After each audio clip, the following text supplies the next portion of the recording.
Exactly.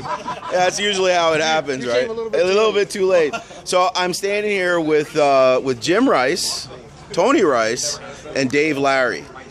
These gentlemen have been doing this specifically at this track for 30-something years. Jim and I talked a little bit before about some of the stuff that they've done to keep this going. Tony is the new guard here. Tony has been stepping up and taking a lot of the responsibility for getting things going online.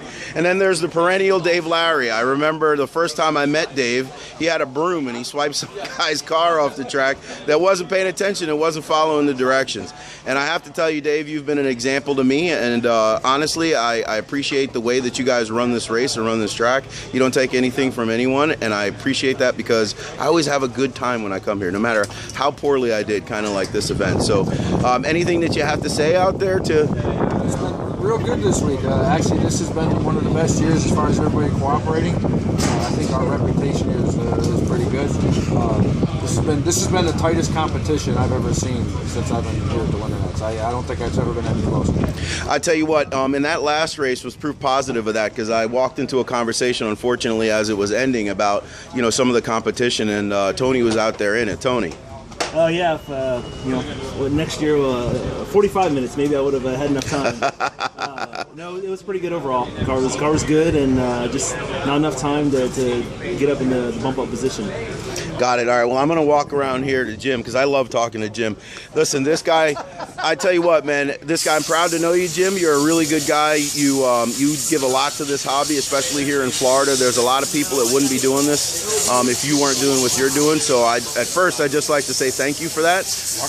And then in addition, you're also a racer, and you've been out here competing. So tell me about how that's been going. Actually, I qualified 8th in the Masters A main. It's been a year or so since I've had enough time to work on my car. This year, fortunately, I was able to get the car right off the bat. Guys, you make me kind of nervous with that cleaning, buddy. I don't want to see your hands after the race, cleaning your car. Everything's you been might going get stuck up in well. there, so that would be a disqualification. All the people that come here, they're used to the way we do things. They're very cooperative. So, and like Dave said before, the competition is unreal close this year. I mean, in the Masters, I think between 8th and 6th, it was like less than half a second. That's crazy. So that's like Formula One times on you see on TV at some of these races. Yes, it is. I mean, and you're going as hard as you can go for 7 minutes, and you look at that and you go, wow, if I would have went wide one corner, I would have been out of the main. That's awesome. So I tell you what that means to me is that we need to encourage more spectators to come out and watch on Friday and Saturday. Yes, at our particular track we have covered seating for 100 people down there right at the exit of the pit lane where you can see the whole track.